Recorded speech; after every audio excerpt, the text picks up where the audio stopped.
Oh, you're here, are you?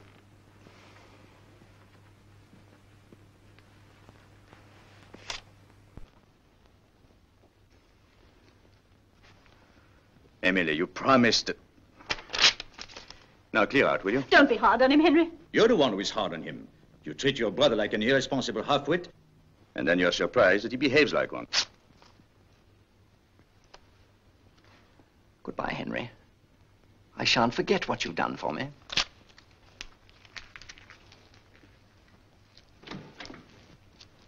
Oh, you're so unkind to him, and the poor boy's in such difficulties. Entirely through his own fault. I sometimes think he's the only person in the world who still cares for me.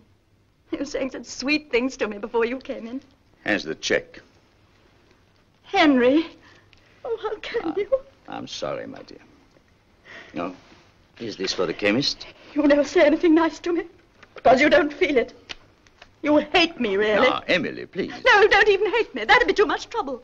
You're just bored and disgusted because I'm ill, because of this. Must we go through all this again? You can't bear to be near me. That's why you won't come to Matlock with me. But, my dear, I've told you, I'm too busy. Too busy? You're no more busy than Robert is. And Robert's just offered to take me in his car. But you can't go by car. It's much too tiring. It isn't a question of being tired.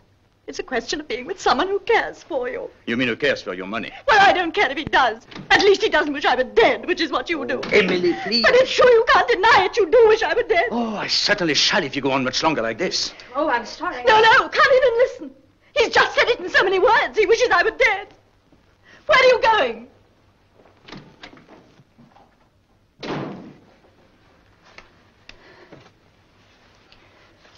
Oh, he's forgotten Janet's birthday presents. Go after him, will you?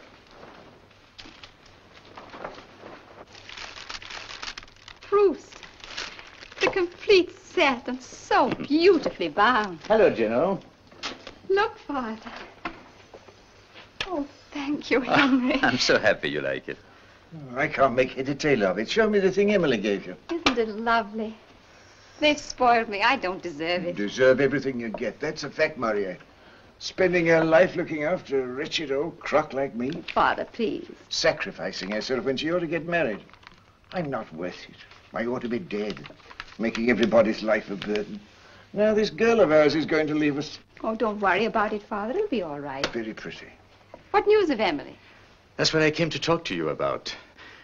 Will you do us both a charity and come to lunch with us tomorrow? I'd love to. But why is it a charity? Blessed are the peacemakers, and we are in need of a peacemaker. Oh. What's it all about? The usual thing. What, women? Father, please. In this case, it happens to have been something else. All right, take me out. It's time to go and feed the dogs.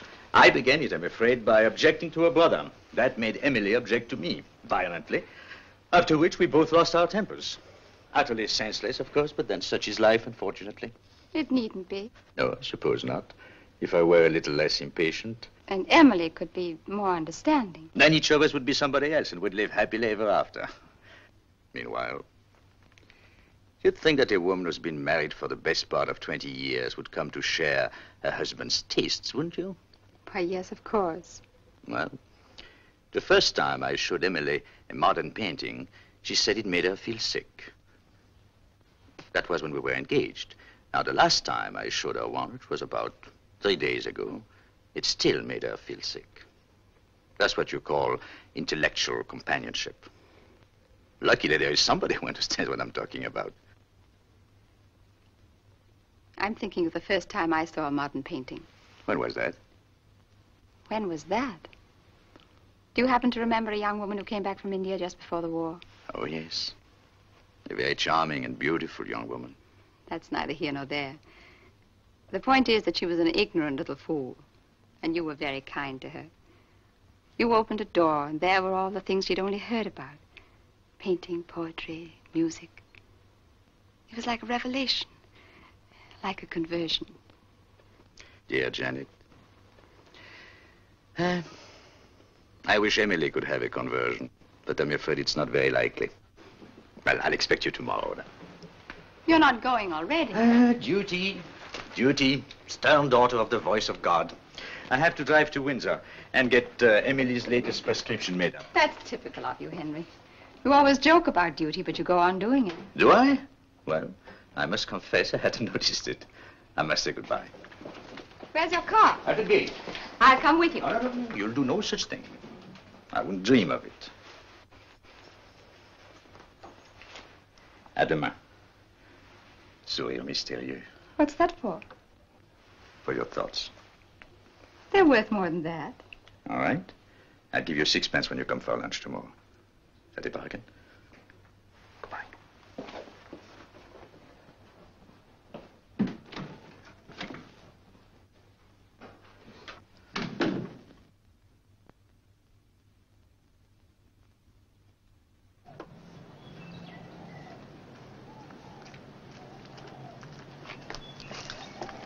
We'll go to the chemist's first, Captain. Yes, sir.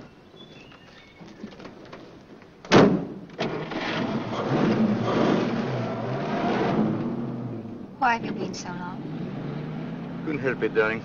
I had to give Janet her presents. It's her birthday. She must be awfully old, isn't she? From your point of view, she practically has 1 foot in the grave. Now, from my point of view, she's a handsome young woman of 35. As a matter of fact, she used to be really beautiful 10 years ago. I suppose you flirted with her? Of course I did. Do you still flirt with her? Only in the most spiritual way. Henry, I sometimes hate you. Luckily, you have your own inimitable way of showing it. I know you don't really love me, but I don't care. I can love you enough for two.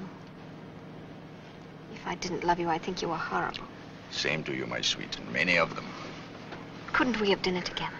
I can't. I'm dining home tonight. At home? But that doesn't count.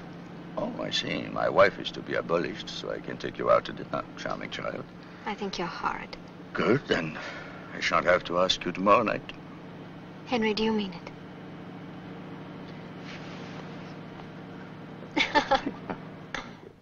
He's got no right to treat Robert like that. No right at all. But, my dear, you must admit that Robert's a bit, well, irresponsible. Well, at least Robert's got a good heart. Henry never thinks of anybody but himself. You're being unjust to him, Emily.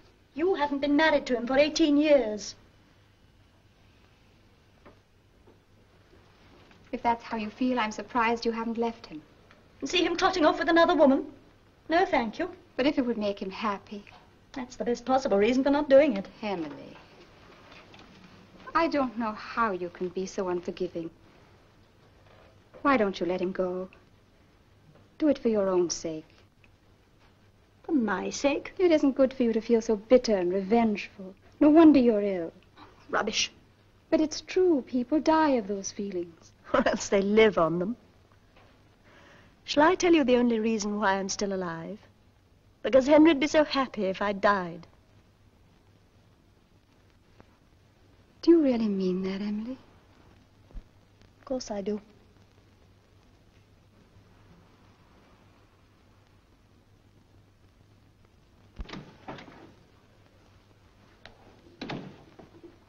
You're early, aren't you? It's my afternoon out. And by the way, you don't mind if I'm a little bit late getting back this evening, do you? My sister's giving a party. Peas.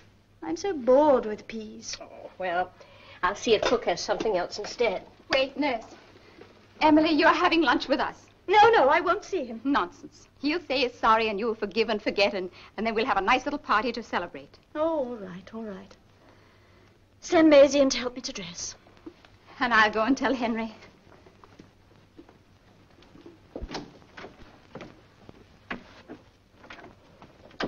Thank you. Oh, that poor Mrs. Morier. She's terribly ill, isn't she? Oh, it isn't her health I'm thinking about. It's, well, you know. Miss Spence, I could tell you things that would make your hair stand on end.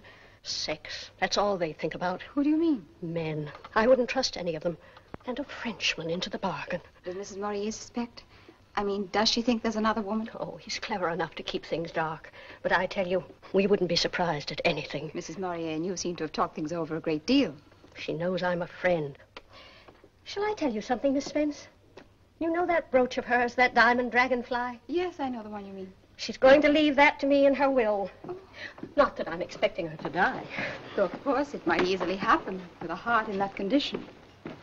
Hello, Henry. Well, what news? Peace or war? Peace. Oh, thank goodness. Even if it's only an armistice. Oh, come with me. I want to show you something. Oh, a Modigliani. You haven't bought it, have you? Couldn't afford it, but couldn't resist it. What an astonishing piece of work. Yes, and to think that this idiot went and died at 37. When he might have gone on painting this sort of thing. I've got no patience with people who die young. Make a note of it, Janet. You're invited to lunch on my 80th birthday. Are you sure you won't be bored with me by then? No. I'll still be wondering what's going on behind that mysterious little smile of yours. What is going on, by the way? You won't answer? Where is that sixpence? Now you have to tell.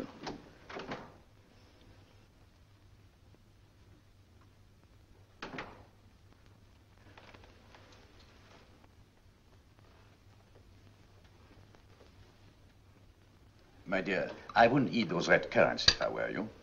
Why shouldn't I? Remember what Libert said. Nothing with skins and pips. But I'm so fond of currants. But there's no reason for making yourself ill. Don't be a tyrant. Of course, I believe in letting her have what she fancies. It does her more good than fussing about with diets and things. That's what I always tell Dr. Libert. All right. Have it your own way. Shouldn't you be going, nurse? You'll miss your bus. I just want to give Mrs. Morier her medicine. No, don't bother. I'll deal with the medicine. You run along. It's very kind of you, I'm sure. I probably shan't see you till morning, Mrs. Morier. I hope you have a nice party. Thank you. Goodbye, Miss Spence. Goodbye. Thank goodness. Now, don't blame me if this thing's upset you. Do I ever blame you? You never have anything to blame me for. I'm the ideal husband. That isn't even funny. Oh, it's nice to feel the sun on one's skin. Clara, my medicine. Run and fetch it for me, will you? The bottle on the sideboard. Don't bother, Clara. I've got to go and get my cigar. Very good, sir. Shall I pour the coffee for you? Please, dear.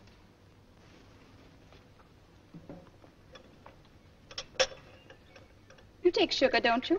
Rather a lot, please. Libert always gives me the most evil-tasting concoctions. 3 lumps. That ought to take the taste away. And here's 1 in the saucer. Coffee for you, Henry? And no sugar. Thanks. Here you are, my dear. Thank you.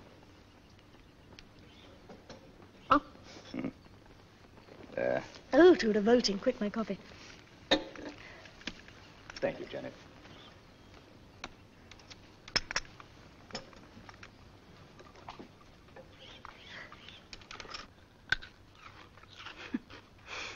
You know, I used to get punished for this when I was a child. Nothing to what I used to get for doing this. But now, happily, one can commit all the misdemeanors with perfect impunity. Goodness, it's hot. Would you like me to move your chair into the shade, dear? No, thank you. I think I'll go indoors and have a little nap.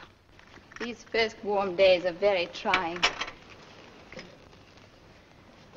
Sleep well, my dear. Oh, by the way, I shan't be in for dinner tonight. Where are you going? Old Mr. Johnson wants to discuss the new aviation company he's interested in. You know how I hate to be alone in the house. My last evening at home, what's more. Oh, I'm sorry, my dear. I didn't think that you would feel sentimental about it. Will you be very late? No, of course not. Not later than 10:30. On the dot. Oh, good evening, Mr. Lester. Good evening. Has anybody been asking for me? I'll inquire at the desk, sir. Good. Bring me a dry martini while you're about it. Very good, sir.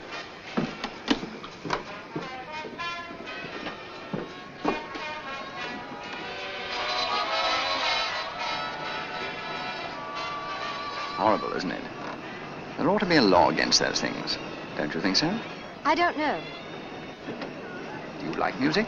Not much. You don't? That's bad. Nothing for you at the desk, sir. Mm-hmm.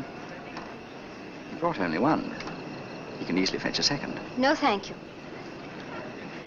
Thank you, sir. Teetotaler as well as a music hater. Added to all this, you appear to be practically dumb.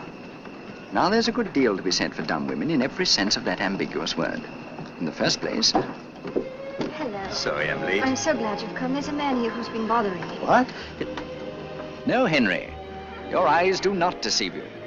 'Tis indeed your irresponsible and half-witted brother-in-law. Won't you introduce me to this charming young person? Doris, this is Mr. Robert Lester. Miss Mead. How strange life is, Miss Mead, to think that you're practically a member of the family. I must tell Emily about this new addition to the domestic circle. She'll be delighted. Excuse me, Doris.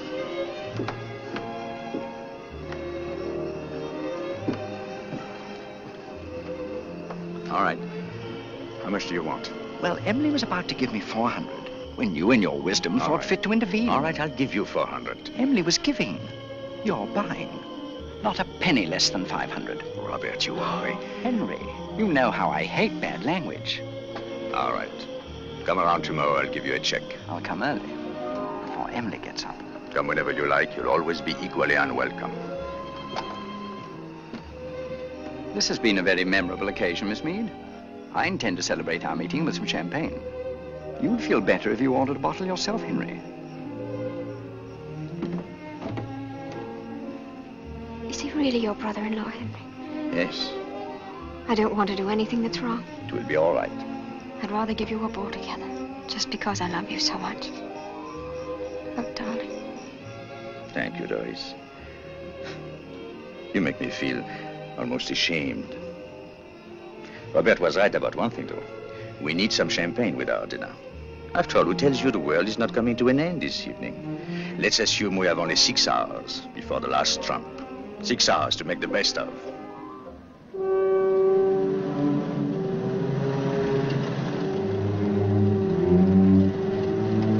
Good night, McNabb.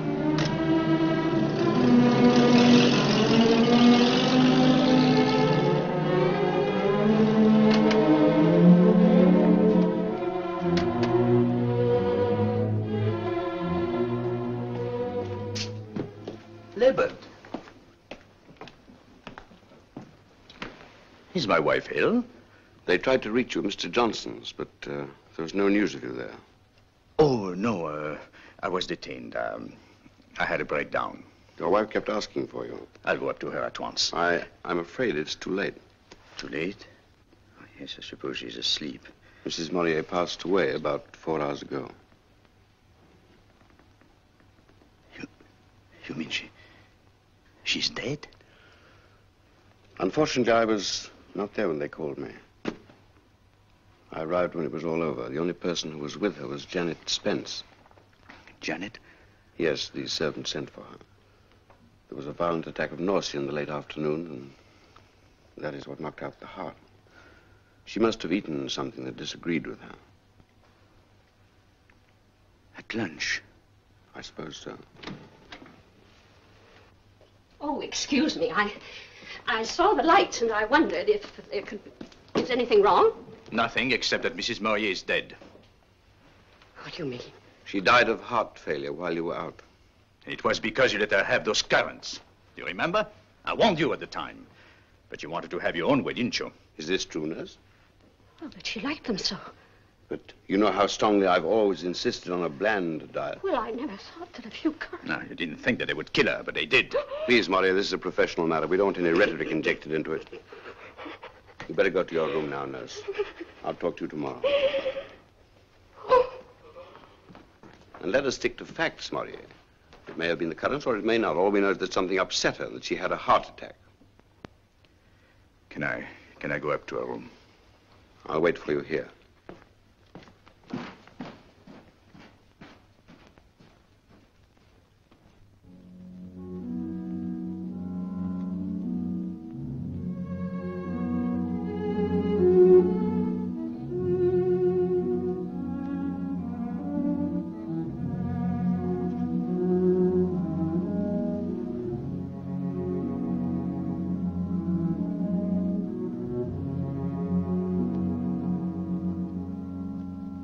I've been nursing for 20 years, and this is the first time anyone's ever had anything against me.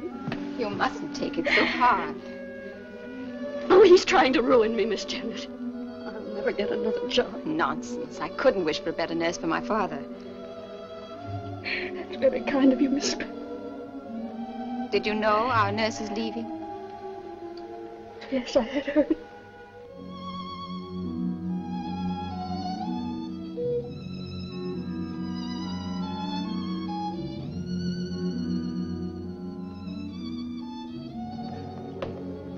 I admit she's a good nurse. I'm the first to admit it.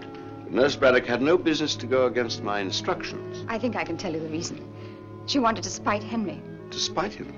What for? She didn't like him, that's all. Just because he belongs to the male sex, I suppose. Some of them get like that. Janet, I'm so thankful you were with Emily at the end. Yes, I think it helped her. Henry, try not to feel too bitterly about that poor nurse. She didn't mean any harm. I know. Hell is paved with good intentions. She'll be out of the house tomorrow. I'm going to get her to come and look after my father. Well, I don't envy you. I think it's a good idea. I can keep in touch with her and rub in the lesson from time to time. Tell me about poor Emily. Did she suffer much? Janet, it's been too much for you. It was terrible. It was so terrible. I've never seen anyone die before. I didn't realize. I'm sorry, Henry. I oughtn't to let myself go like this. I can't keep the memory away. I suddenly see her struggling for breath, with that awful look of fear and pain on her face. Shall I take you home? No. No, thanks, Henry. I've got my car. You stay here with Dr. Libbett. Good night. Good night, Janet.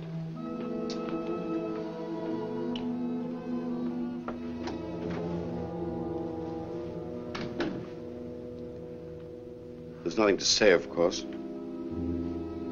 Just platitudes that don't mean anything. One talks in one universe, one dies and suffers in another. I found that out when Margaret died. You two were very close, weren't you? We were married nearly 30 years. 30 years. And yet, it isn't the time that counts. It's what you feel, what you are. Remember Emily as she was then? Margaret used to say she looked like the princess in a fairy tale. Shall I tell you where I was this evening? It seems sufficiently obvious. Suppose you think I'm pretty contemptible, don't you? I never thought of that. But I feel extremely sorry for you sometimes. Being born with a lot of money. It's no joke. Heaven knows it's dreary work having to earn a living, but at least it gives a certain purpose and direction to one's life.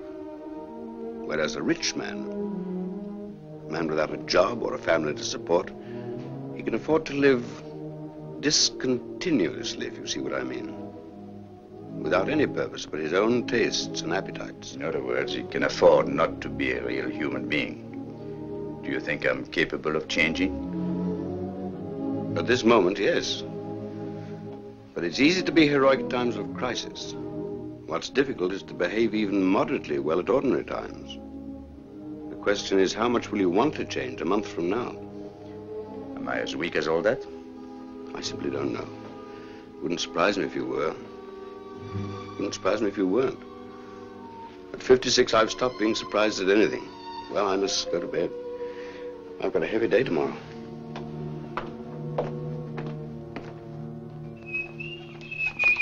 Be careful. I am being careful. Huh.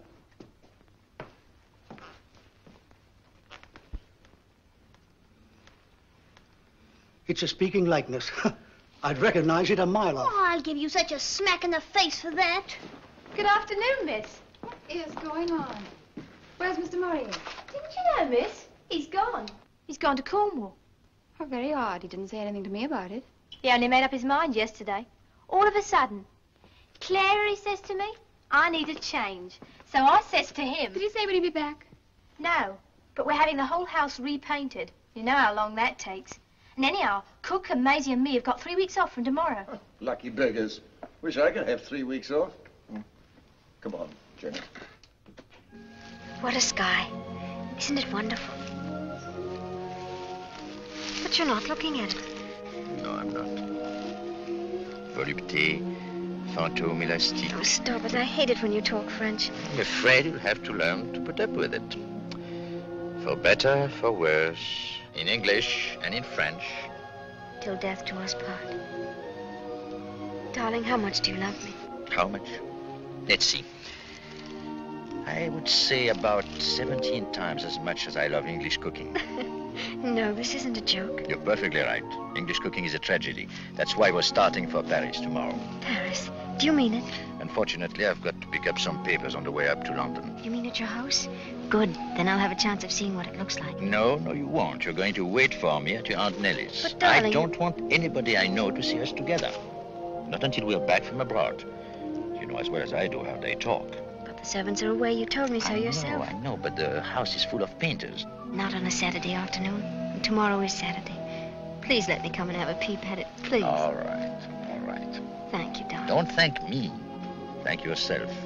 Ce que femme veut, Dieu le veut. A woman's will, heaven's will. You know, I can't help feeling rather nervous. What about? About meeting your friends. About being Mrs. Henry Morier. Sometimes I wish we could keep it a secret forever. That would be romantic, wouldn't it?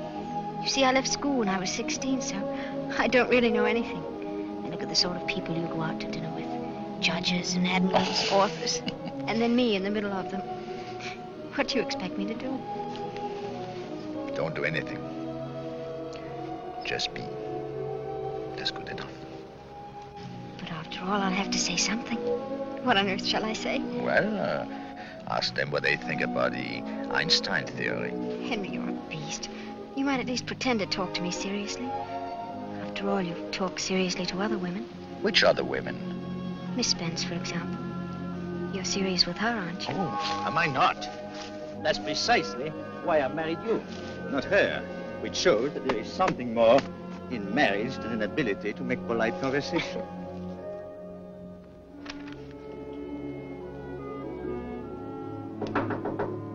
Oh, Janet.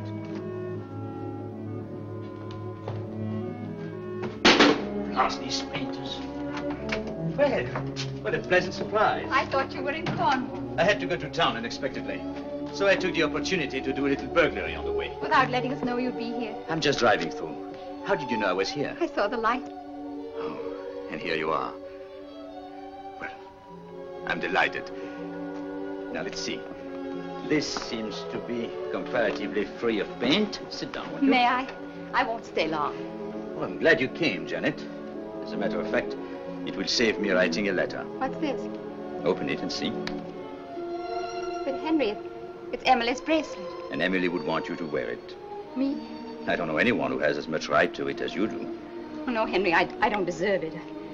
Here, take it. But Janet, she loved you. She'd want you to have something that would always remind you of her. No, I can't. Janet, I shall be offended if you don't take it.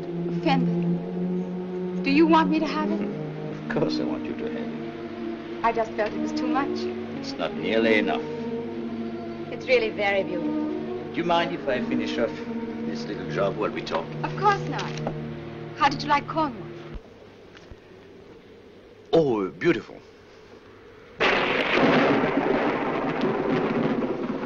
I love thunderstorms, don't you? Frankly, I don't. I once saw a man killed by lightning just a few feet away from me.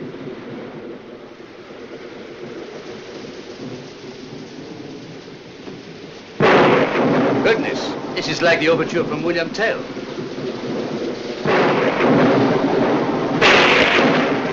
I knew this would happen. Heaven knows where they keep the candles. No, don't, you're spoiling it. Look at the trees, writhing and struggling as if they were trying to get free. But they can't, they're tied down. 1, 2, 3, 4. Less than a mile away. Listen, what a relief. What a liberation. Like someone that's had to keep everything locked up inside herself and then suddenly she can let go. You must have known what that's like, Henry. Not what what's like. Poor Henry, you haven't had much happiness in your life, have you? Oh, I've done pretty well, all things considered. Health, money, books. Golly, how I hate it. You're quite right, Janet. I'm far from being happy at this moment. You can make a joke of it, but I know what you've been through. The isolation, the spiritual loneliness.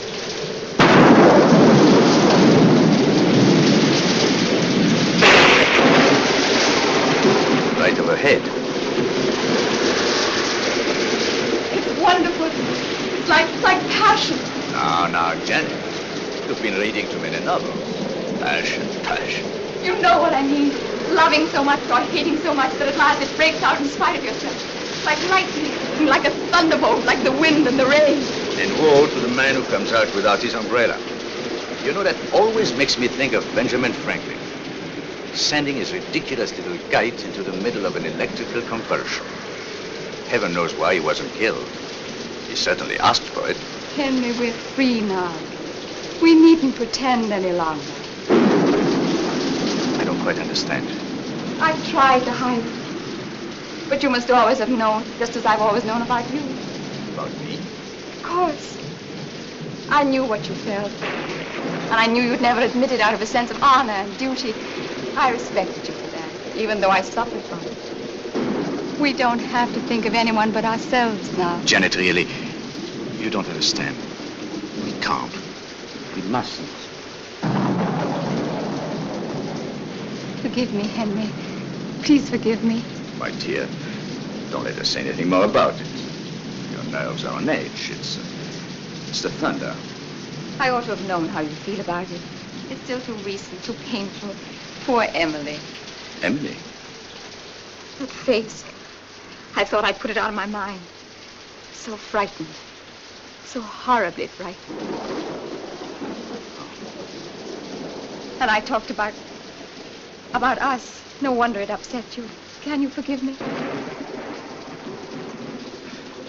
Listen, Janet, I think I ought to tell you. While I was away in Cornwall... What happened while you were in Cornwall? Well, to cut a long story short, I got married. You got married? Yes. It's someone you don't know. As a matter of fact, I've only known her for a few months. But I'm sure you'll like her when you meet her.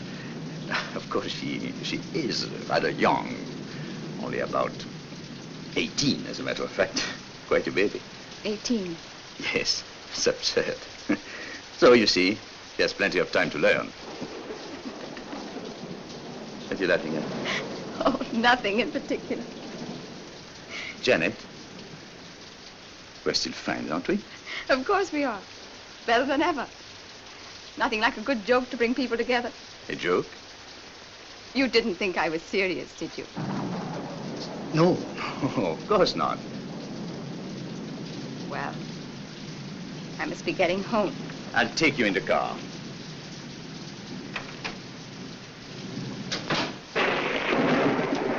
You should see the roads. I almost had to swim back from Aunt Nellie's. Oh.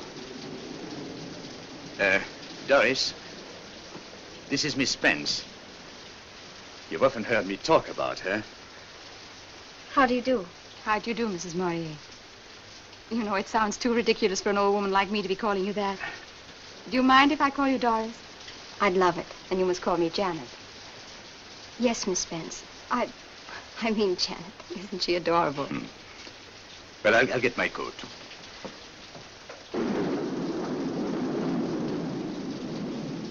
Tell me, Doris, are you very, very happy? Yes, I think so. You only think so? No, I don't mean that. I'm sorry. Let's talk about something else if it upsets you. But I am happy, really and truly. It's just that... Well, I'm not very clever, and Henry seems to know everything, you know, about art and things. Art and things? Oh, you sweet child. Well, here we are. I shan't be long, dear. Henry, please let me go with you. No, you stay here and change your shoes. But I don't want to. What's the matter? You afraid of the dark? No, afraid of something else. Can't you feel it, Henry? You must be very insensitive. Feel what? She's still here, isn't she, Doris? All right, come on. Let's go to the car. Well. Married, eh? Sensible fellow. High time this girl got married, too. You give her a talking to, Maria. Father. I'll do my best. Well, where is she? Take off that ridiculous hat. That's better. It's your mother when we were first engaged, the living image of her. Turn around. Yes, definitely so. Do you remember the picture of her in the riding habit?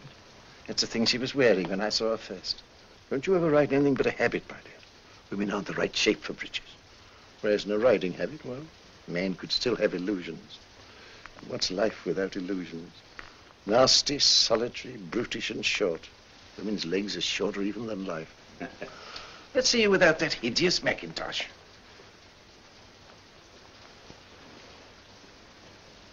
What a charming brooch. Henry gave it to me. Well, we really have to run. Got to be in London tonight, and then we're taking the early boat train in the morning. Goodbye, John. Goodbye, my dear fellow. Good night.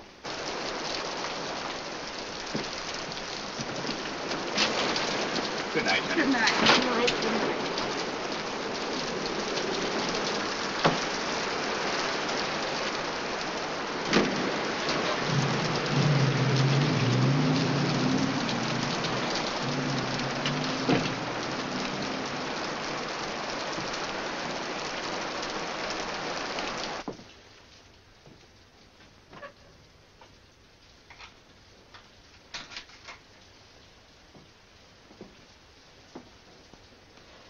Well, I'm glad poor Mrs. Morier wasn't here to see what has happened to her brooch.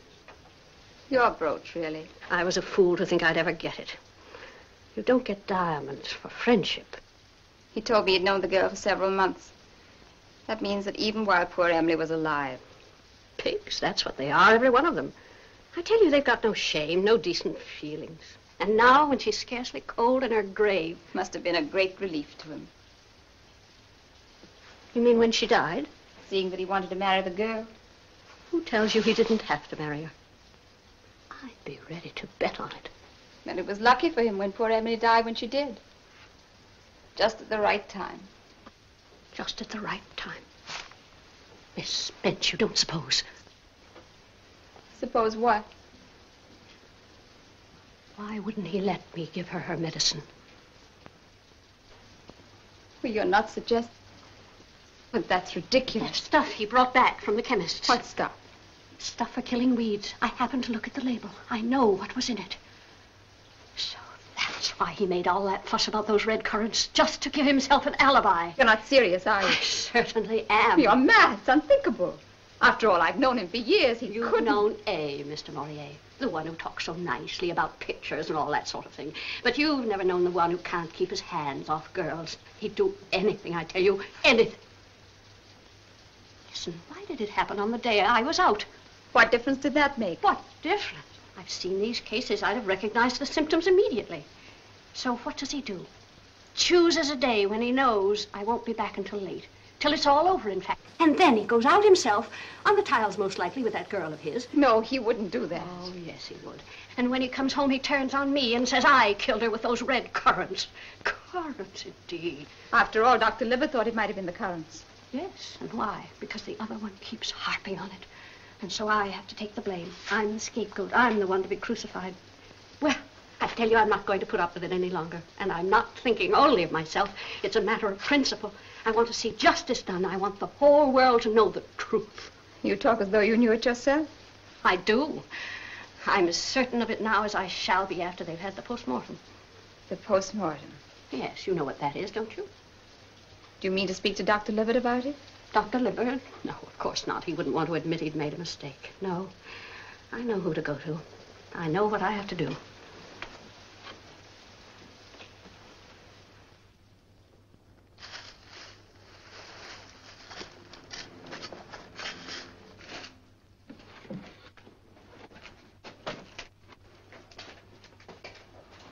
It's horrible, digging up somebody after they're dead.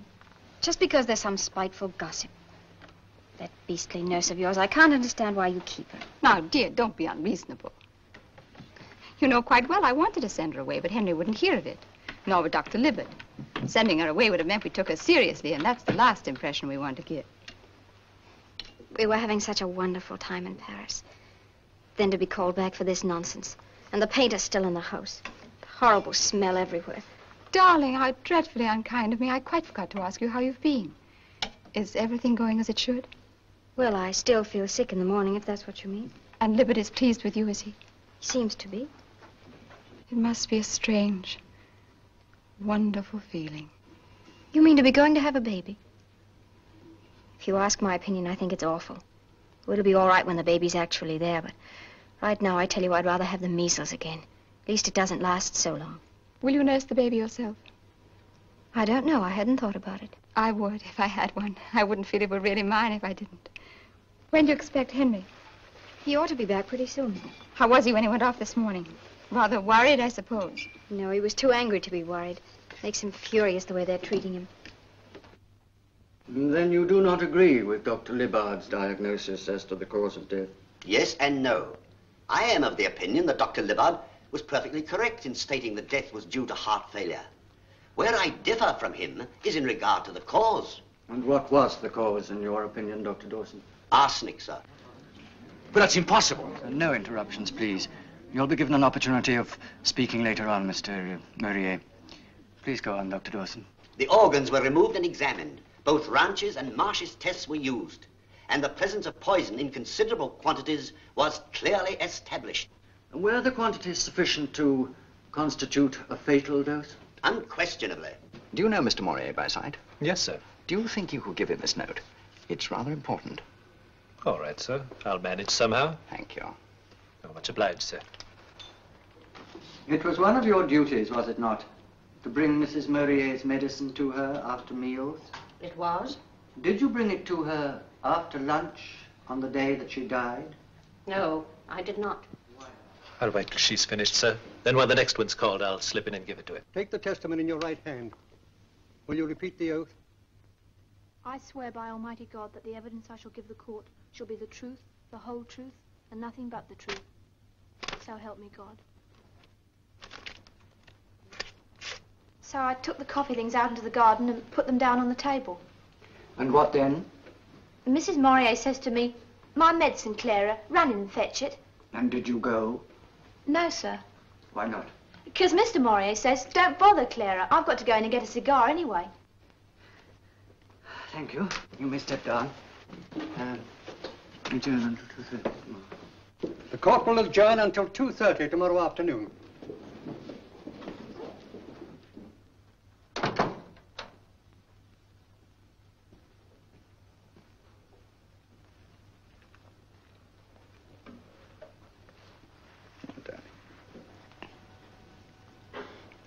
It's too terrible.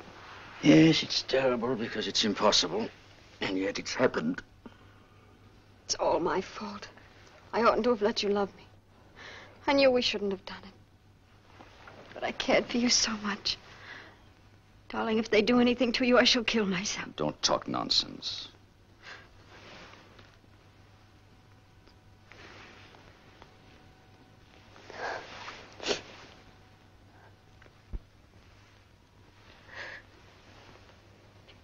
Why did you do it, Henry? Why did you do it?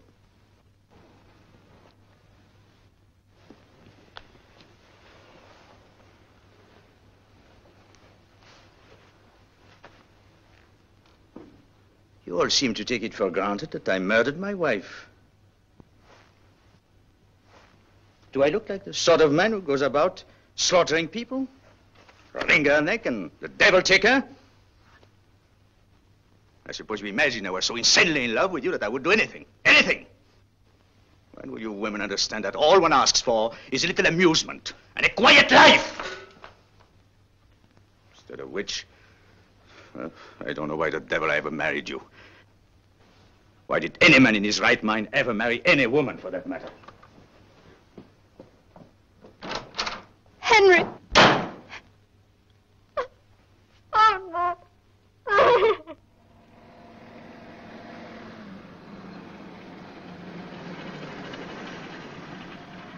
Morier! Libbard! I've just been sent for to your house. What for? Your maid told me over the phone that your wife had taken poison. Taken poison? Fortunately, it was nothing more than an overdose of sleeping tablets. I've told them what emergency measures to take, so I'm hoping it won't be too serious. Get it.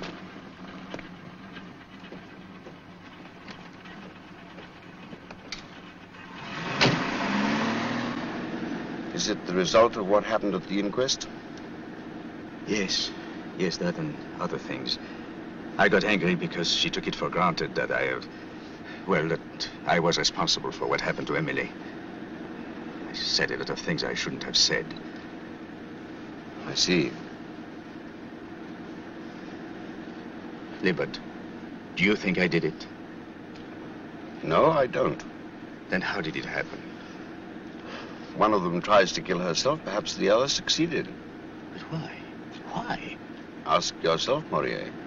If you were a woman, would you have been very happy as Mrs. Henry Morier?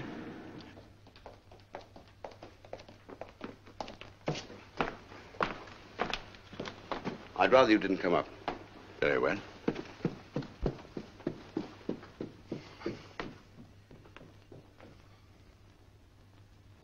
Well, that's that, young woman. 2 days in bed and you can do what you want. No more of this sort of thing, remember?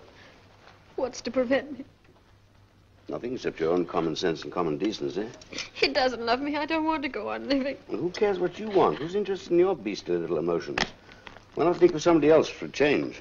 I think of Henry all the time. No, you don't. You think of yourself in relation to Henry, which is a very different proposition. Thank you, Macy. You may go. And remember, if you wake up in the night with cramps in your intestines, don't blame Henry. It's your own fault entirely. There. You're quite right, Dr. Livett. It was wrong. I promise I won't do it again. Good girl. No, I'm not good. That's why all this is happening. Tell me, how can I help you? Well, in the first place, you must believe in him. Through thick and thin, in spite of everything. That's the first thing. Then whatever happens, you must be strong and calm. No tears, no harrowing scenes. They're just an indulgence, that's all. Some women cry as easily as a pig grunts. They enjoy it very nearly as much. So don't do it. Don't do it. And finally, remember you're going to have a baby.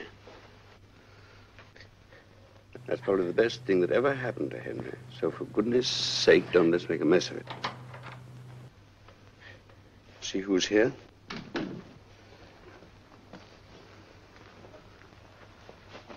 She all right? Flourishing.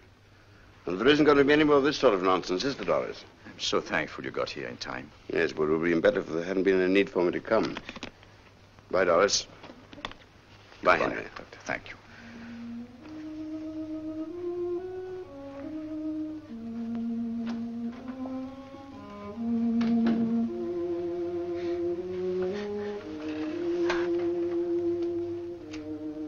Can you forgive me, Doris? Darling, I'm the one who needs to be forgiven. It was all selfishness, really. I see it now. I was trying to spite you, trying to get my own vet.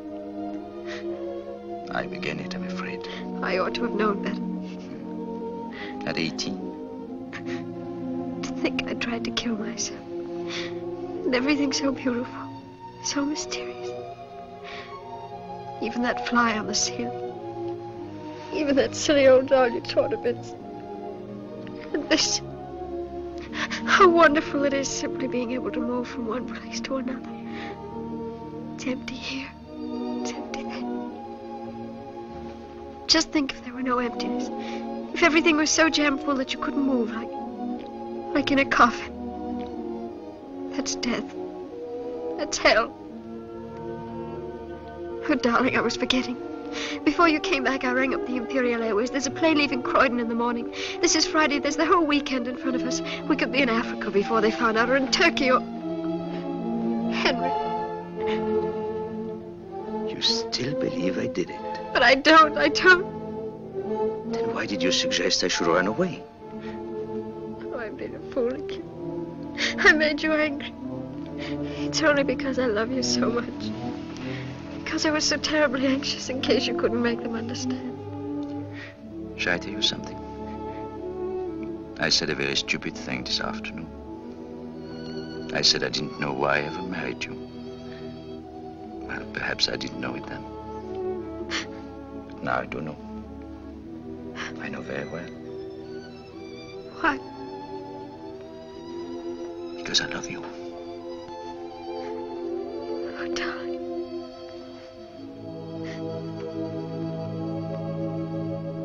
When the medicine was brought from the house, who poured it out? Nobody did.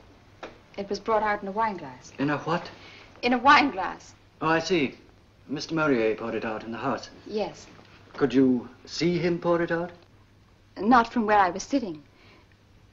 But of course, knowing Mr. Morier as I do, I feel absolutely... Thank you. It's utterly unthinkable. I'm here to determine facts, Miss Spence, not to speculate about what is or is not thinkable. Thank you. You may go now. I propose to recall Mr. Morier. Henry Morier.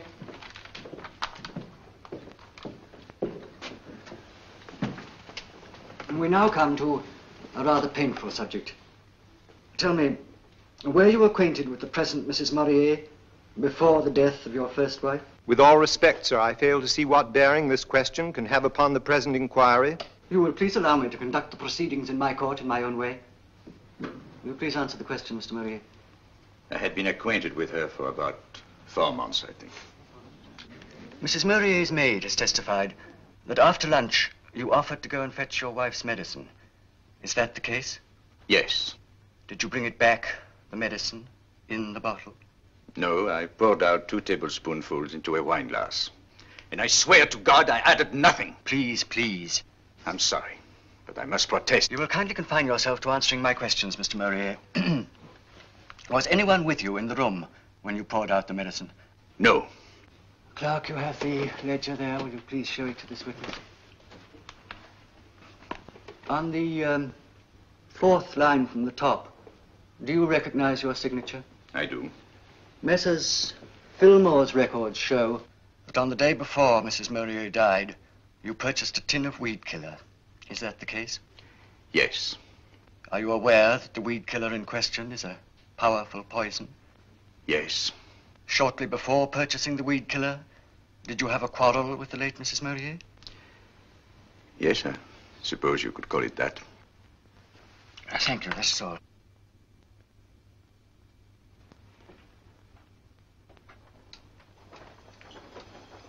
Well, here we are. Sure you won't change your mind and come with us?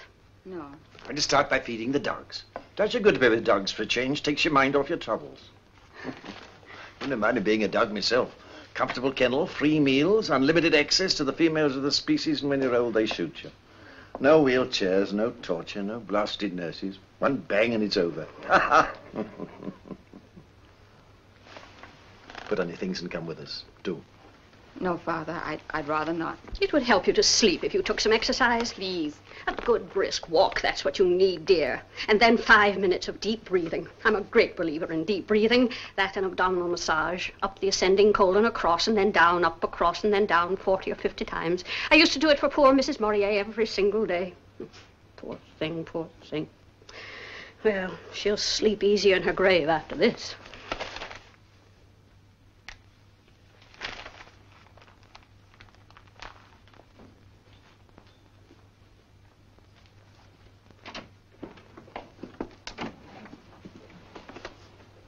Hurry up. Quick. All right, all right. Have you got your bag of dog biscuits? We'll be back in time for tea. Don't let it get you down.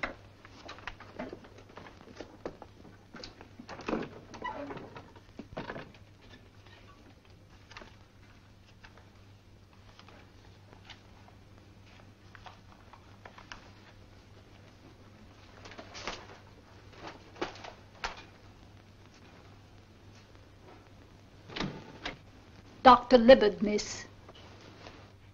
Show him in.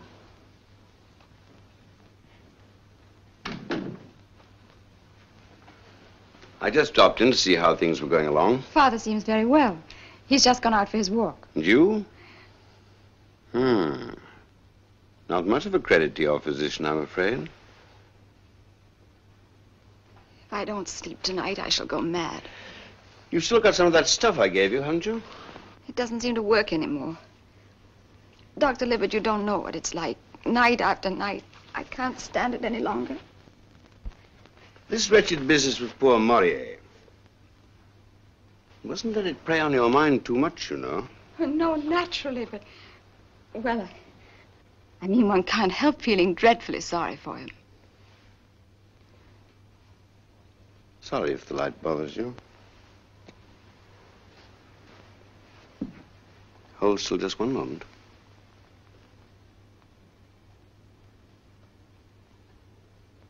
Mm-hmm.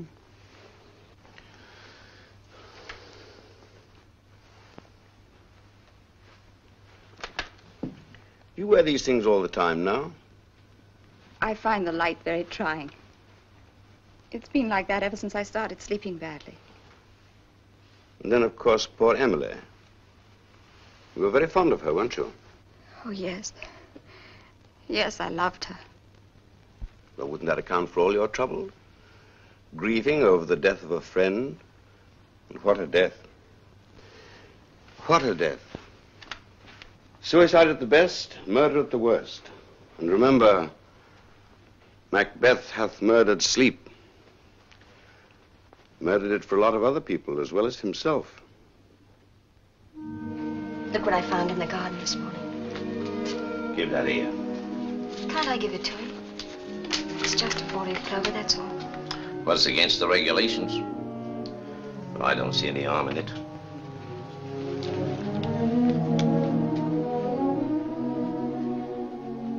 You think it's awfully silly, don't you? Silly to love someone. It's the only thing that makes any sense. How does Libet think you're getting on? All right. Darling, let's call him Patrick. Call whom? Libet? No, I mean if it's a boy. Oh, I see. And if it's a girl? Well, what about Belinda? Oh, no. No, there I draw the line. But it's such a pretty name. Do you see me running after the child in Kensington Gardens and yelling, Belinda, Belinda? There are limits, my dear. We're taking certain things for granted, aren't we? Darling, you mustn't say such things. After all, you haven't done anything wrong, so what can they do to you? Besides, you've got your 4-leaf clover now, and we won't call her Belinda, I promise. But don't imagine that'll prevent you from making an ass of yourself. Any man looks an idiot when he's trying to keep a tiny child in order.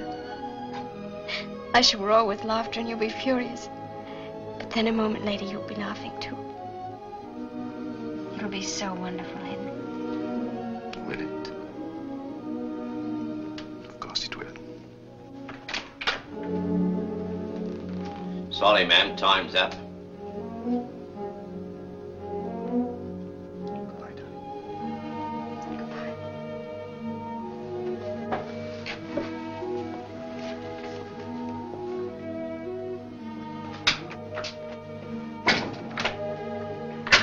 Come on. When driving the car, did you ever observe signs of intimacy between the accused and the present Mrs. Morier? Yes, sir. There was considerable embracing. Silence! Silence! On more than one occasion? Yes, very frequently, sir. I have no questions to ask this witness, my lord.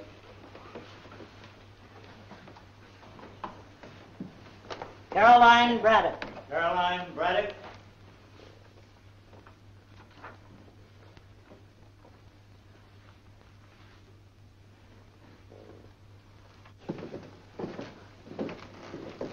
Janet. Sorry if I frightened you. Have they called you again? No, I've been sitting in court with Doris. Do you think... I mean, how is everything going? Not too well, I'm afraid. You mean for Henry? Yes. They're all coming home to roost, every one of the follies he ever committed, and goodness knows there were enough of them. You remember in the gospel, men and women who were possessed by devils? I sometimes wonder if that isn't the only plausible explanation of some of the things we do. Things that we know are against our own interests, things that are obviously wrong and idiotic and suicidal. And yet we do them. Or is it somebody else inside us that makes us do them? If it's somebody else, then we wouldn't be responsible, would we? I think I'd better get back.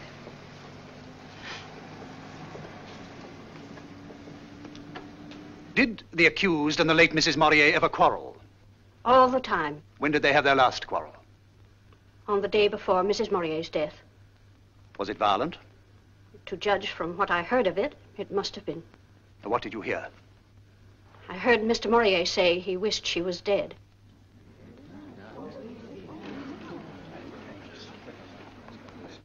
The day before she died, of poisoning, remember, the deceased wrote as follows. Robert, darling, herewith the check, Henry tried to prevent you from having. He was horrible to me after you were gone. He said he wished I was dead. I can't see you tomorrow, but come the day after and we'll decide definitely about the journey. Ever your affectionate Emily. Now, did you see your sister again after you received this letter? No, I didn't. She wrote it on Tuesday afternoon. I got it on Wednesday morning. And on Wednesday evening, she died. When she was taken ill that night, the servant sent for you, is that correct? Yes. Did you see Mrs. Morier alive that night? Yes, I was with her till the end. Was she unconscious at the time you came? No, she was fully conscious. Then she was able to speak? Yes, she was able to speak. Did she say anything about poison? No. No, she didn't seem to realize she'd been poisoned. Nothing to indicate that the poison was self-administered? No. Nothing.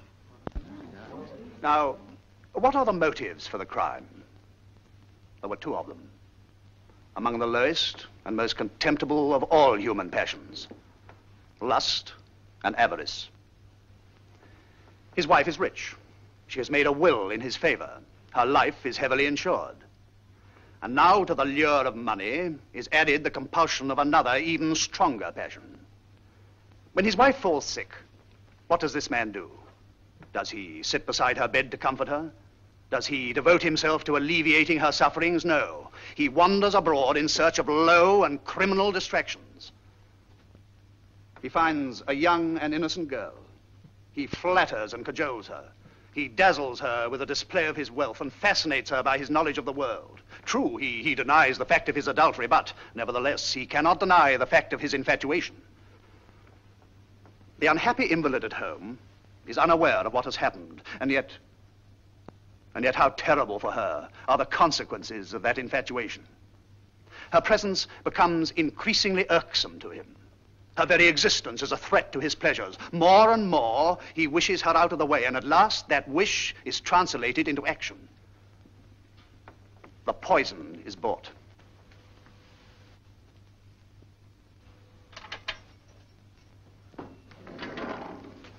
Here, you've been transferred to Wandsworth. Wandsworth? But I swear but you can't. There's the appeal. You'll hear about that in plenty of time. Hold out your hands.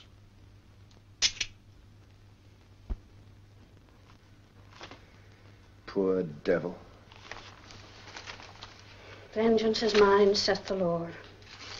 I never was so glad of anything in my life.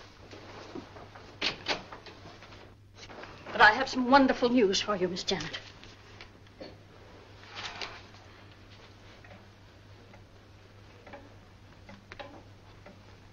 Friday the 24th. Aren't you pleased? You'd better go, Nurse Braddock. Oh, very well, but I thought you'd be pleased after all when a criminal gets his deserts. That's enough.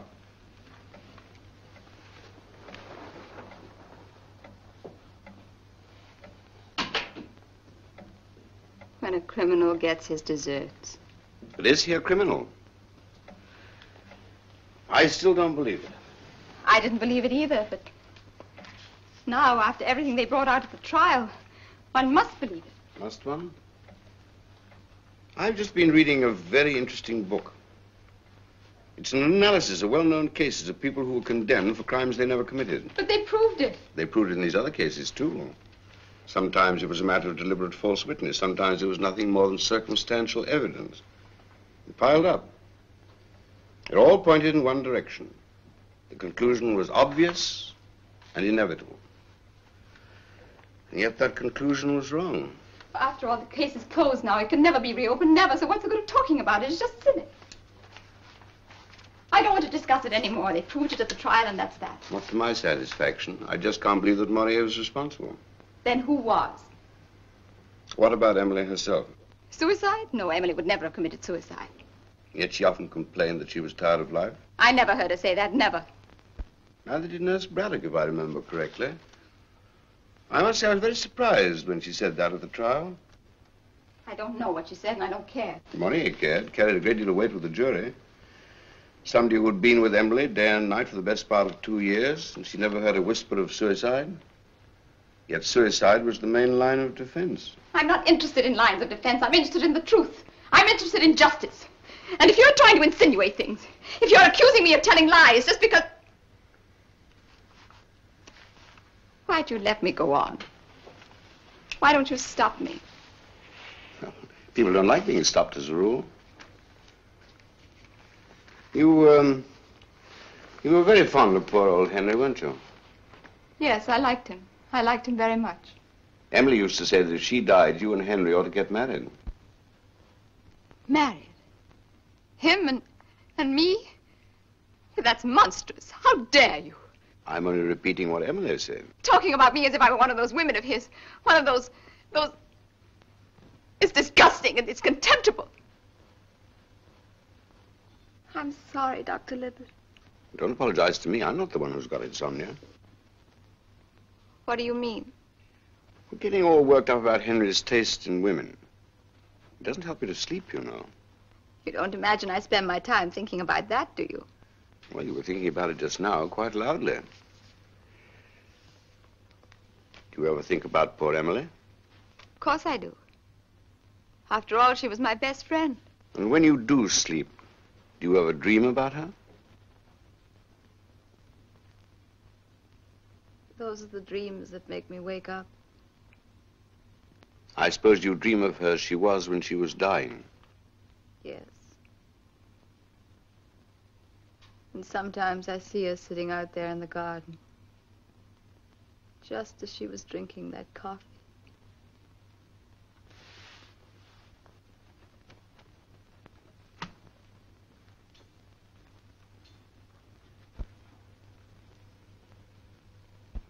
I thought it was the medicine he was supposed to have put the poison into. Yes, of course, the medicine. I meant the medicine. I don't know why I said coffee. Henry didn't give her the coffee, did he? I really don't know. Somebody must have. Anyhow, it's of no importance, is it, seeing that everything's been proved? Quite. Quite. Oh, I wish it were all over. All over? You seem to think this business is like something in the movies, or in a novel. You seem to think it has an ending, at 8 o'clock next Friday week, to be precise. I don't know what you're driving at. I'm driving at some way to make you sleep.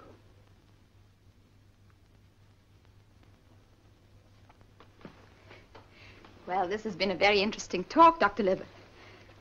But whether it's going to cure my insomnia, that's another question. Personally, I put more faith in sleeping tablets. Janet, do you remember meeting a young Dr. Farden at my house this spring? Yes. I've known him ever since he was a boy. He's a very nice fellow, kind, sensible, conscientious. And he's turned out to be a first-class psychiatrist. No, thanks. I don't want to go to a psychiatrist. You want to get well, don't you? I'm not ill. Not that way. I know you. You're going to tell them I'm mad, and then they'll lock me up and torture me until I say things. It's a plot. Everyone's plotting against me. Nobody's plotting anything. That's a lie. You said it yourself. You want me to go to a doctor for mad people. Farden won't do any harm. He'll just ask you a few questions and find out what's on your mind. I've told you again and again. I haven't anything on my mind. It's just that I can't sleep. But he'll help you with that. He'll put you to sleep if you let him. Do you mean he'll hypnotize me? Well, what's so alarming about that? Send me to sleep and then make me say a lot of things I don't want to say? And I shan't even know I've said them? No. No, I won't. I won't. Janet, be Don't reasonable. touch me. Janet. I'll kill you. Do you understand?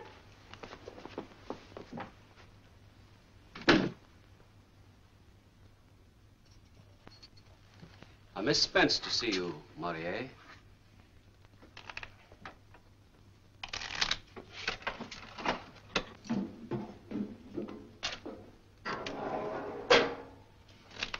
I don't mind us. Carry on as if we weren't here.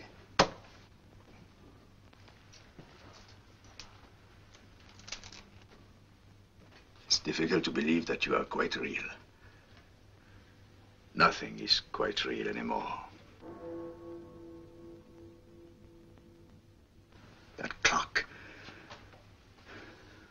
When one thinks about time, draining away like blood from a wound, and you can't stop it. just goes on quietly flowing until there isn't any more. And then you're dead. Was it 3:30? Yes, that was 3:30. 4 and 12 makes 16 and 24. 40 hours. A little more than 40 hours. It's like being at the edge of a huge black pit and something is pushing you from behind. Perhaps it would be more bearable if it made some kind of sense. If at least one could believe that there is such thing as justice. There is. Janet, I didn't do it. I swear by all that is sacred. Sacred? What is sacred?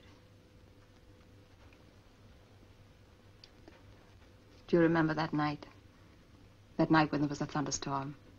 You talked about Benjamin Franklin, you know, sending up his little kite to attract the lightning. A sort of scientific, practical joke. Well, sometimes the joke comes off. Sometimes the lightning comes down the string and then, well, people get killed. Get killed? And whose fault is it they get killed? The fault of the lightning? Or the fault of the little man who thought it would be such fun to play tricks with it? I don't understand what you mean. Well, don't try. Just imagine a little group of boys at school. What does your father do? Oh, he's a barrister. And yours? He's an engineer. And yours? My father's dead. He died before I was born. He died in a place called Wandsworth Prison. Annette, don't. Did I ever ask for mercy? Did you ever think of showing it? Never. I never said anything when you amused yourself at my expense. Janet, I didn't do that. What else were you doing all those years? Beckoning me on, calling me to you. And then at last, when I came to you, you hit me across the face and then ran off to have a good laugh with that filthy little beast. How dare you say that? Yes, how dare I? Do what you like, but never say. That's shocking, that's disgusting. How old was she, Henry, when she first started doing these things? 18? 17? Slobbering and pawing, and you call it love. Love! Filth, that's what it was. And you threw the filth in my face and then roared with laughter.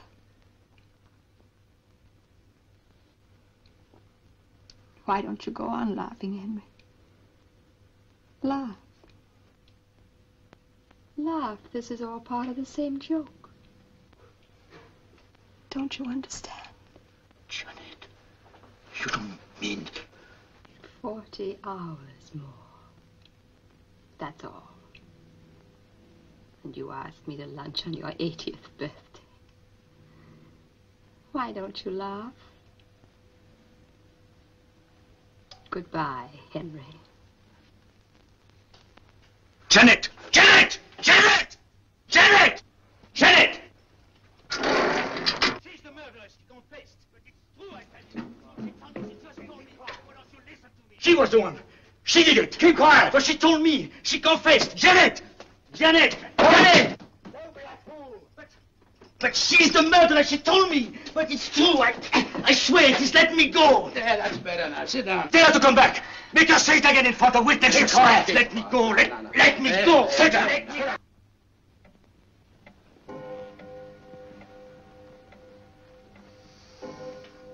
Time passes slowly.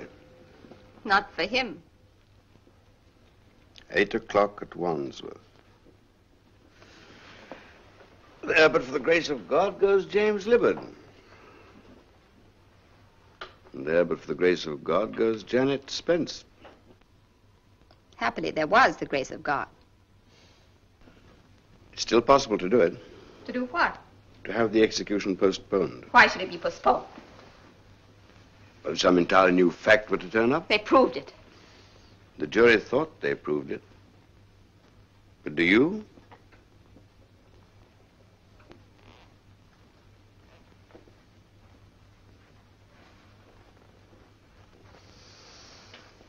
Of course, you know the basic reason why poor Emily was so dreadfully unhappy.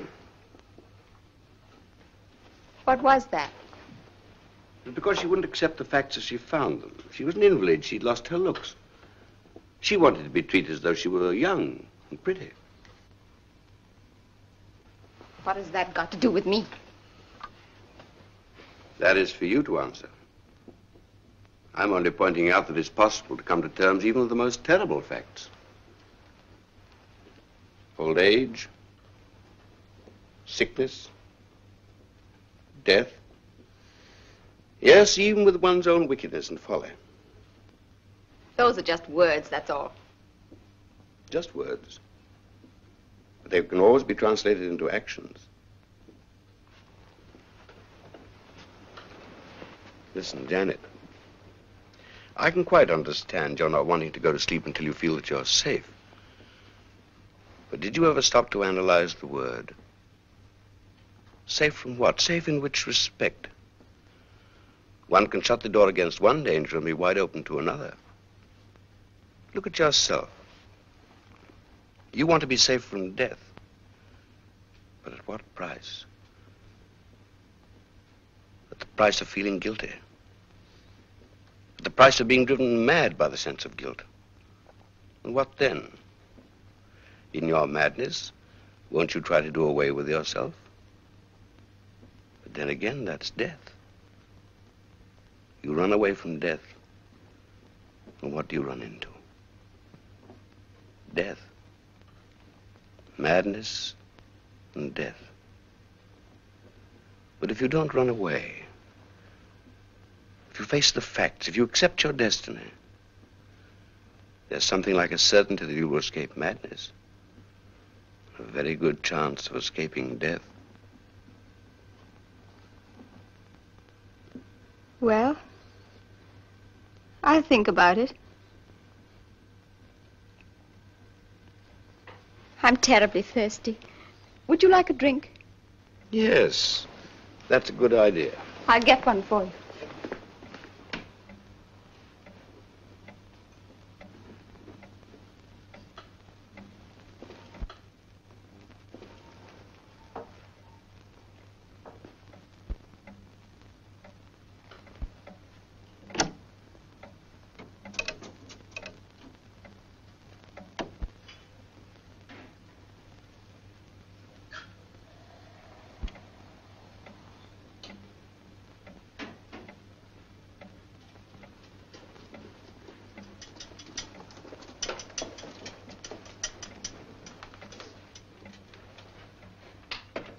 Kali, isn't it?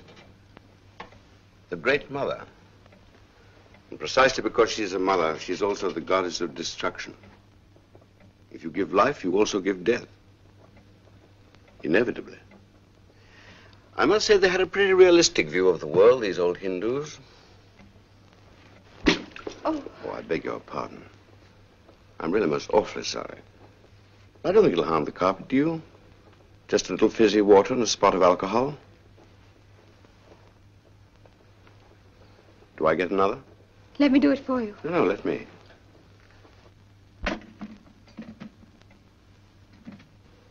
That's Emily's bracelet, isn't it? Yes. I thought I recognized it. It's really rather grotesque when one comes to think of it. Executing a man for murdering a dead woman. Murdering a dead woman? What do you mean? Well, that's what she was. 2 months, 3 months, 4 months at the outside. That's all she had in front of her. You mean it? If she hadn't been poisoned, she would have been dead in 2 or 3 months? That's it.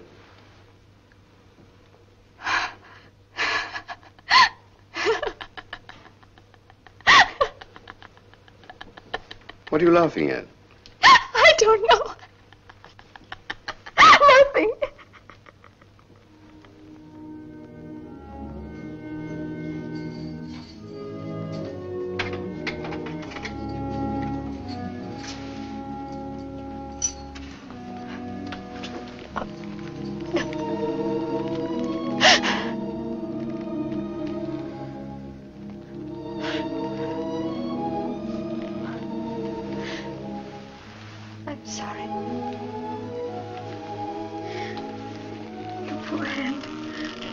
Did you do that yesterday?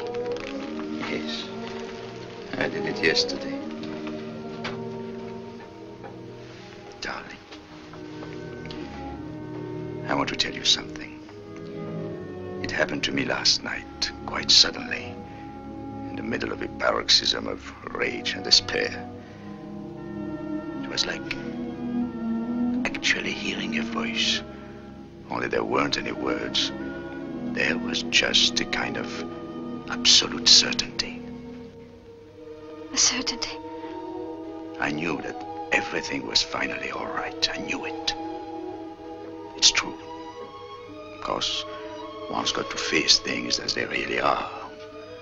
One's got to forget what one would like them to be. Tell me, my darling, have the leaves started to turn? They're all golden now. Even the beech trees. I remember when I was a little boy, walking in the beech woods. I used to pretend that dry leaves were heaps of money, knee-deep in gold, like the Count of Monte Cristo.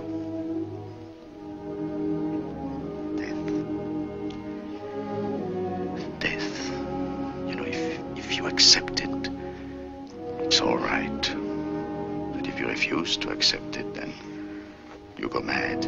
But I can't accept it. I can't. Shall I tell you what was hardest? Accepting the fact that I shouldn't ever see you again. I wish I were dead. I wish I'd never been born. There's nothing to do with one's wishes. After all, we did not ask to be born, but we've got to put up with life. Even if we don't like it, even if we can't understand it. And mind you, we can never understand it while we are actually living it. Life has to be lived forward, but it can only be understood backwards. So, there it is. That's what I suddenly understood. And meanwhile, what was I doing? The exact opposite of what had to be done. Knocking my hands to pieces, driving myself mad, raving against the injustice of the thing. But it is unjust. From the outside, yes, from other people's point of view. But you know, if you accept the injustice that's been done to you, if you say to yourself, well, this is what has happened, and I put up with it, I actually will it. Well, if you can do this, then in some strange, mysterious way, the nightmare makes a kind of sense. I know it's difficult to explain, but it's true. Oh, before I forget, I want you to promise me something. Don't see too much of Janet. Don't let her have anything to do with the baby. But, darling, she's always been so sweet to me. I know she has. But all the same, will you promise? I promise. I could tell you all the reasons, but it would take too long. Besides, what's the point? Let the dead bury their dead. Why bother about the past? I'm glad you didn't come to see me yesterday. Why? Yesterday I should almost have hated you. Hated me? Yes, hated you for being free, for having all your life in front of you, whereas I was here in a few hours. You love me, don't you? And I love you, Doris. And love casts out fear. Of course, it also works the other way around. Fear casts out love. Yesterday there was nothing but fear. But today...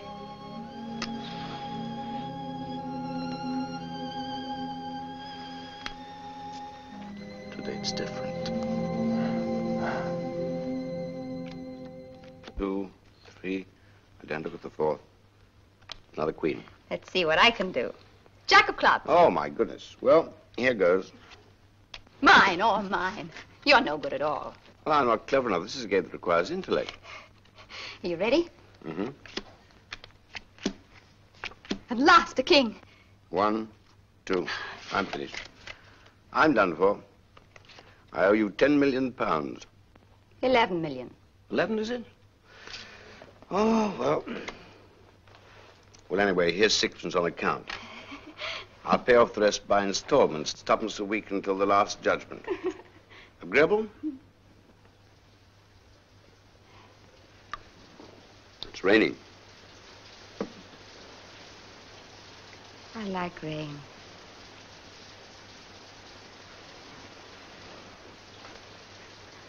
I like it when it rains really hard. When there's thunder, lightning. Oh, that girl. It's too horrible. I hate him. I hate him.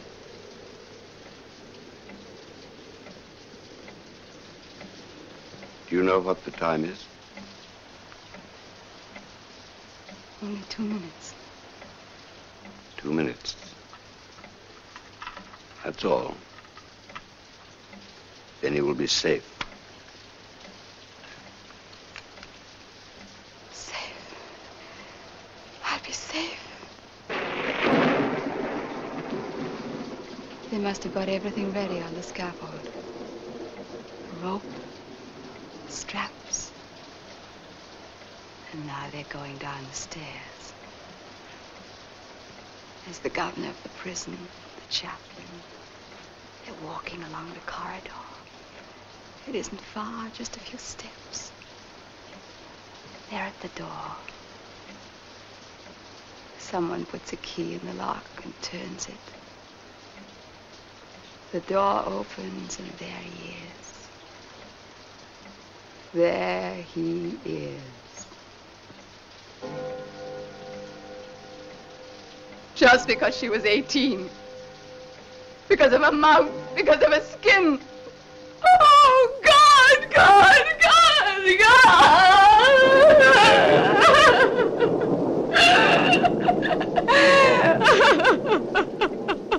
It's all over. No need to worry.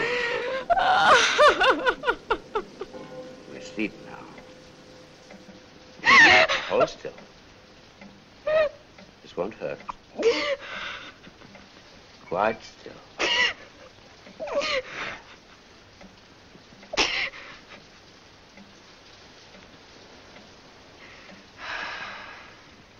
Let yourself go.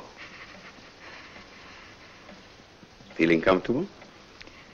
Yes.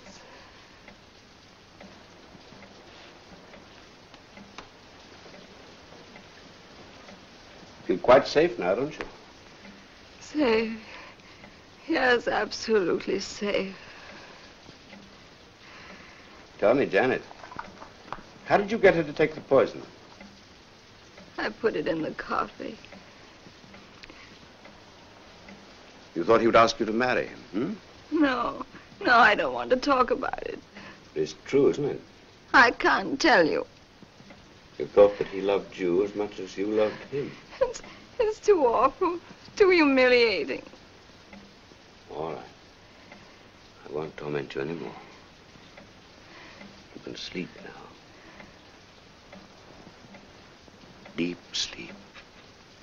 Warm, soft, dark. Like black velvet. Think of black velvet and black fur. No light coming in. No dreams to interrupt you. Just sleep.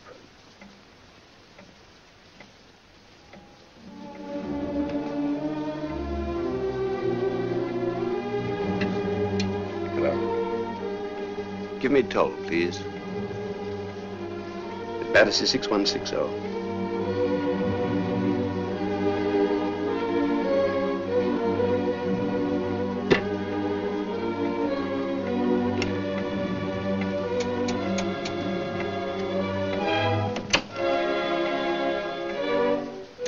Well, was that Wandsworth Prison? This is Dr. James Libbard speaking. I want to speak to the governor, please. At once. Yes, it's official business connected with the Maurier case. Yes, it's extremely urgent. All right, I'll hold on.